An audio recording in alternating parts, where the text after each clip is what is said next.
पहला क्वेश्चन है इसमें, कह रहा वैद्युत क्षेत्र ई में पी आघूर्ण वाले द्विध्रुव पर लगने वाला बल आघूर्ण है। तो इसमें ऑप्शन नंबर 2 हो जाएगा, पी क्रॉस ई आंसर हो जाएगा, खत्म कर। इसका ख नंबर सही आंसर होगा। ठीक है, ये पहला के खा में कह रहा है 1 वोल्ट विभवांतर पर त्वरित करने वाले, कह रहा है 1 वोल्ट विभवांतर पर त्वरित करने पर इलेक्ट्रॉन की ऊर्जा होती है, क्या होती है? तो इसमें पहला ऑप्शन है जूल, इलेक्ट्रॉन वोल्ट, अर्ग, वाट। ये तो रटने वाली बात है, ध्यान रखना। तो यहाँ पे ऑप्शन हो जाएगा ख नंबर इसका आंसर। ठीक है, ख नंबर इसका आंसर होगा होगा इलेक्ट्रॉन वोल्ट।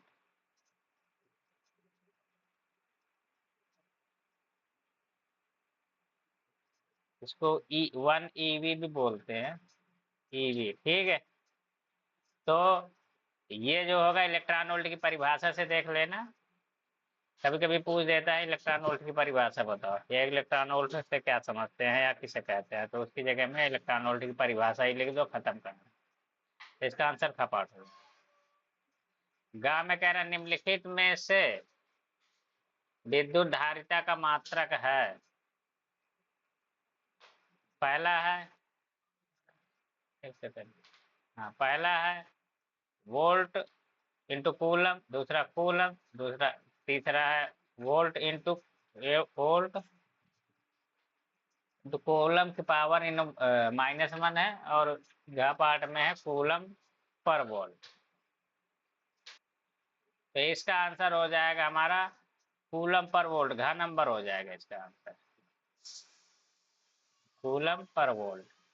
जैसा क्वेश्चन पेपर में दिया वही आंसर लिख के आएंगे, अपनी तरफ से कोई नया ऑप्शन उसमें नहीं लिख देंगे। इसका आंसर हो जाएगा कूलम पर वोल्ट, तो कूलम अपान वोल्ट। कैसे होगा, फार्मूला है देख लो, इक्वल टू सी भी होता है, equal to Q by B होगा, क्यू का मतलब कूलम, बी का मतलब वोल्ट। ठीक है, यहाँ से हमारे आंसर आ जाएगा। घ नंबर में कह रहा है किसी प्रिज्म के प्रिज्म कोण और न्यूनतम विचलन कोण के मान बराबर हो तो प्रिज्म का अपवर्तनांक होगा। इसका जो है, इसमें जो है क्वेश्चन में बोला हुआ है कि न्यूनतम विचलन की स्थिति में जो डेल्टा एम का मान होगा, वैसे तो फार्मूला होता है अपवर्तनांक का, n equal to sine A plus delta M by 2 बटे में साइन ए बाई 2। अब यहाँ पे क्या है, प्रश्न में दिया हुआ है कि ए प्रिज्म कोण और न्यूनतम विचलन कोण दोनों बराबर है, तो बराबर एक लिख देंगे। यहाँ पे बराबर, यहाँ पे डेल्टा एम की जगह ए लिख दो, ऊपर से ए कट जाए, ए और ए 2a हो जाएगा बटे 2, तो ए बचेगा, और नीचे ए बाई 2 है ये साइन का। अब इसको क्या है, साइन को भी, साइन ए में जो ए है इसको आधे एंगल में कन्वर्ट करने का फार्मूला होता है sine A equal to 2 sine A by 2 cos A by 2। इस फार्मूले से हम यहाँ पे इसको पुट कर देंगे, तो 2 sine A by 2 cos A by 2, अब नीचे साइन ए बाई 2 पहले से था, ये दोनों कट जाएंगे, तो बचेगा क्या, 2 कास ए बाई 2 बचेगा, तो 2 कास ए बाई 2 हमारा अपवर्तनांक हो जाएगा, तो इसके कारण हमारा ख नंबर आंसर हो जाएगा। समझ गए, तो ये ख नंबर हमारा आंसर हो जाएगा। अंग नंबर में कह रहा है विशिष्ट चालकता का मात्रक। विशिष्ट चालकता का मात्रक है तो हाई स्कूल का क्वेश्चन हो गया। ठीक है, इसका मात्रक होता है ओम इंटू मीटर। इसका मात्रक, इसका जो आंसर होगा ओम इंटू मीटर होगा का नंबर। आंसर लिखते समय ध्यान देना, अगर छोटा आंसर है ये वाला, ऑप्शन के साथ जो भी शब्द लिखे हैं, 2-3 शब्द हैं तो लिख दिया करो, बहुत ज्यादा है 3-4 लाइन का है तो छोड़ देना, जगह छोड़ देना, बाद में लिख देना अगर टाइम बच जाए, पूरा पेपर कंप्लीट हो। यहाँ तो केवल का भी लिख दोगे तब भी नंबर मिल जाएगा, अगर ये भी लिख देते हो तो कई बार दिक्कत होती है टीचरों को चेक करने में कि का नंबर में था क्या, उनको कंफ्यूजन होती है, कंफर्म करने में, तो बार बार उनको पेपर पलट के देखना पड़ता है, पेपर में क्वेश्चन देखना पड़ेगा, इससे बढ़िया ये लिख देने से उनको आसानी हो जाती है, तो पता चल जाता है। समझ गए, आराम हो जाता है उनके लिए। दूसरी बात, अब निकला कैसे, ये R equal to rho L by ये होता है, तो हमको R विशिष्ट प्रतिरोध का मात्रक निकालना है। विशिष्ट प्रतिरोध रो होता है तो रो एक तरफ कर लो, बाकी सबको एक तरफ कर लो। रो ए बाई एल, रो का मात्रक ओम होता है, ए का मात्रक होता है हमारा मीटर का स्क्वायर, एरिया होता है ना ए, और एल मीटर होता है। तो यहाँ से यहाँ पे विशिष्ट प्रतिरोध है, ठीक है, तो इसका मात्रक ही हो जाएगा। ठीक, इसमें थोड़ा सा मिस्टेक हो गई है, ध्यान दो। यहाँ पे विशिष्ट चालकता का पूछा है, ना कि विशिष्ट प्रतिरोध का। ठीक है, तो उसके अकॉर्डिंग हमारा आंसर चेक, तो इसको देख लो, करेक्ट कर देते हैं। ये वाला आंसर तो नहीं होगा, ये तो विशिष्ट चालकता होता तो विशिष्ट प्रतिरोध होता विशिष्ट विशिष्ट। माइक बंद कर लो। तो यहाँ पे जो रो होता है विशिष्ट प्रतिरोध होता है, रो का नहीं पूछा था उसने, विशिष्ट चालकता का पूछा था, विशिष्ट प्रतिरोध का नहीं पूछा था।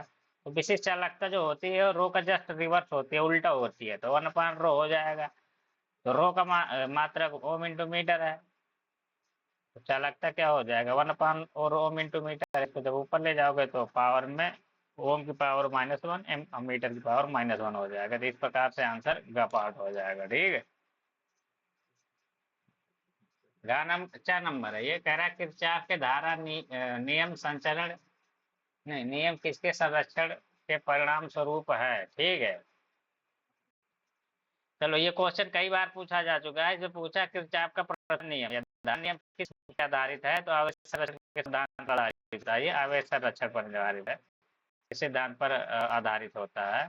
और एक दूसरा नियम जो होता है उसको वोल्टता नियम भी बोलते हैं। ये किस पर आधारित होता है, ऊर्जा संरक्षण के सिद्धांत पर। इसको ध्यान रखना, कई बार ये क्वेश्चन पूछा जा चुका है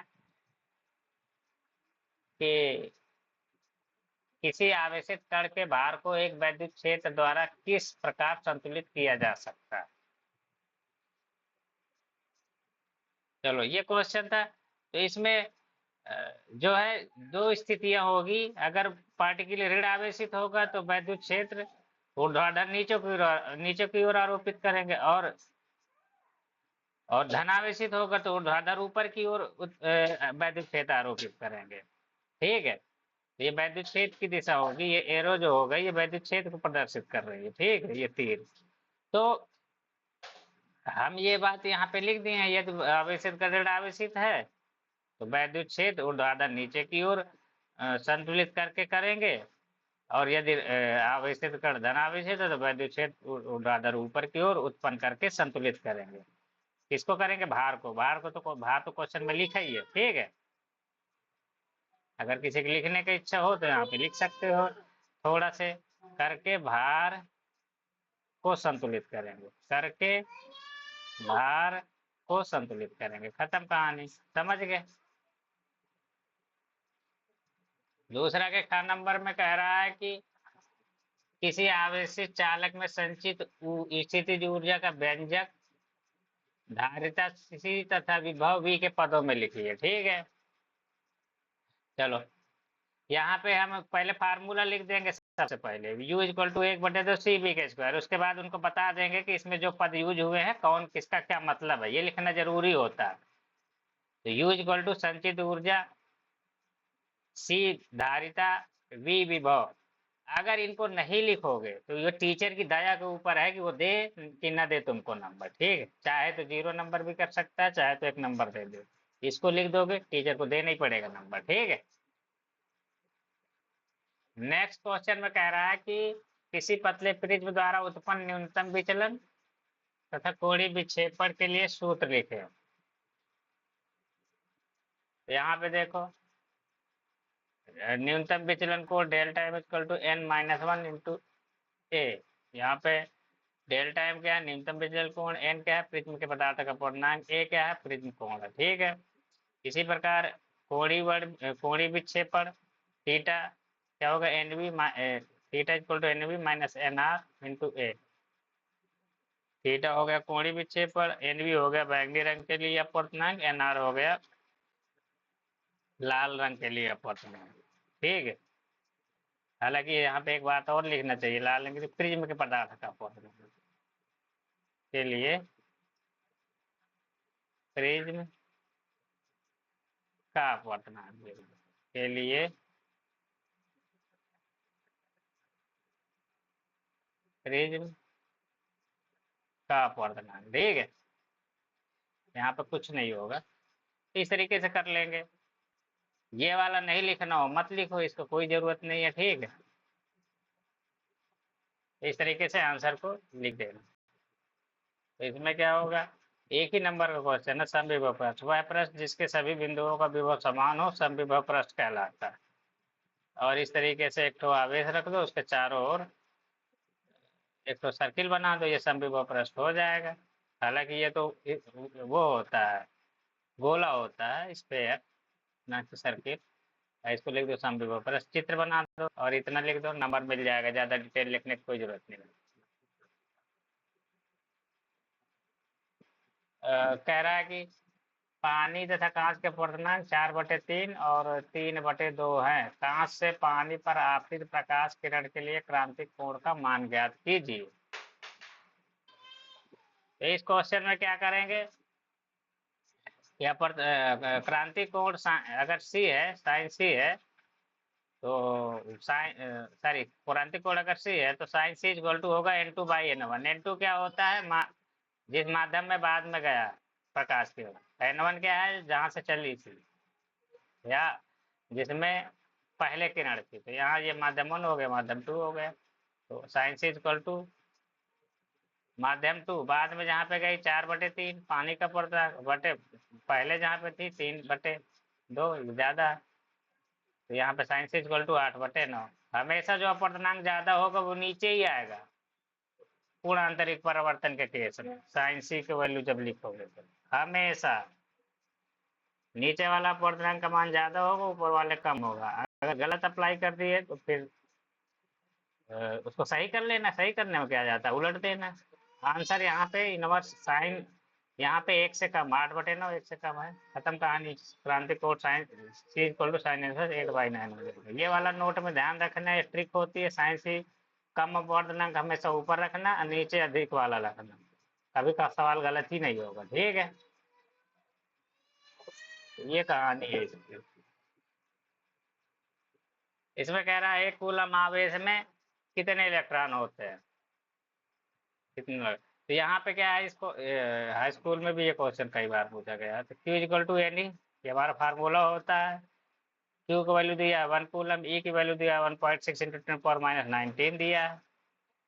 यहाँ पे वैल्यू पुट कर देंगे। N की वैल्यू पूछा है, इलेक्ट्रॉनों की संख्या। Q की जगह 1 रख देंगे, N की जगह जब ज्ञात करना तो N ही रहेगा। E की जगह 1.6 × 10⁻19 रहेगा। अब इसको क्या है, n बराबर 1/1.6 × 10⁻19 आएगा। और आगे सॉल्व करेंगे तो n इक्वल टू 10/में 1.6 × 10⁻8 प्लस का 18 आएगा, सॉरी प्लस का 18 आएगा। और ज़्यादा सॉल्व करेंगे तो n इक्वल टू 6.25 × 10⁻+ का 18, यहाँ पे प्लस का 18। ये इलेक्ट्रॉन इस जब क्वेश्चन कंप्लीट हो जाए यहाँ पर नील लिख देना, आता है इलेक्ट्रॉनों की संख्या बराबर में 6.25 × 10⁻18। बस, इसका कोई मात्रक नहीं होगा क्योंकि ये संख्या है। क्वेश्चन में कह रहा है कि अपवाह वेग एवं विद्युत धारा में संबंध स्थापित कीजिए। इसको नोट से कर लेना, ठीक है। इसको नोट्स से करें या बुक से कर लें, ठीक है, जो से भी करें या बुक से करें,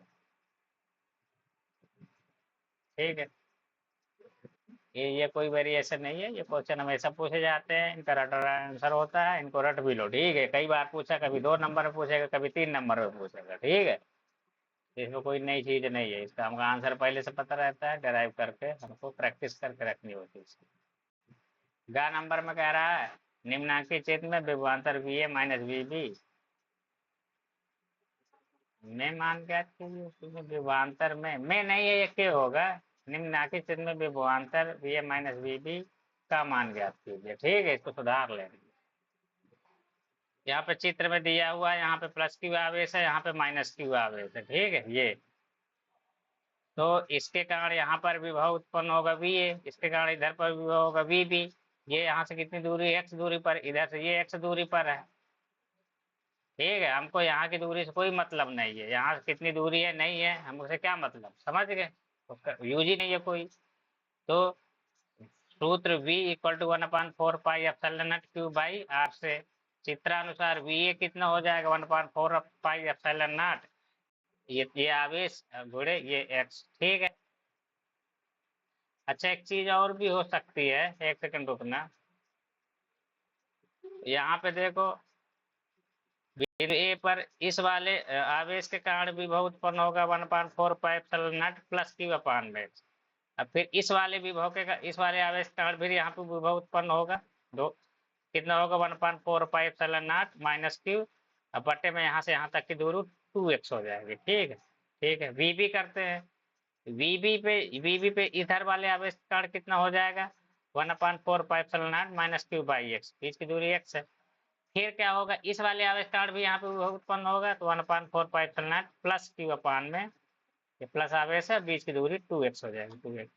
फिर क्या करेंगे, V A minus V B करेंगे, V A minus V B, ये मैंने इधर कर दिया, V A minus V B values put कर दोगे, ये वाला वी ए का मान है, ये वाला वी बी का मान है, यहाँ पे कॉमन कर लो 1/4 pi epsilon naught Q by x, तो यहाँ पे क्या बचेगा, यहाँ पे 1 बचेगा, यहाँ पे माइनस का 1/2 बचेगा, यहाँ माइनस चिन्ह है तो माइनस चिन्ह माइनस माइनस प्लस हो जाएगा, तो यहाँ 1 बचेगा, ये वाला माइनस यहाँ पे मल्टीप्लाई होकर यहाँ पे माइनस का 1/2 बचेगा, और सॉल्व करोगे तो -1/2 -1/2 1 हो जाएगा, ये इस 1 को कैंसिल कर देगा तो सिंगल 1 बचेगा, ये बच गया। तो V A minus V B 1/4 pi epsilon Q by X आ गया। अच्छा क्वेश्चन था ये।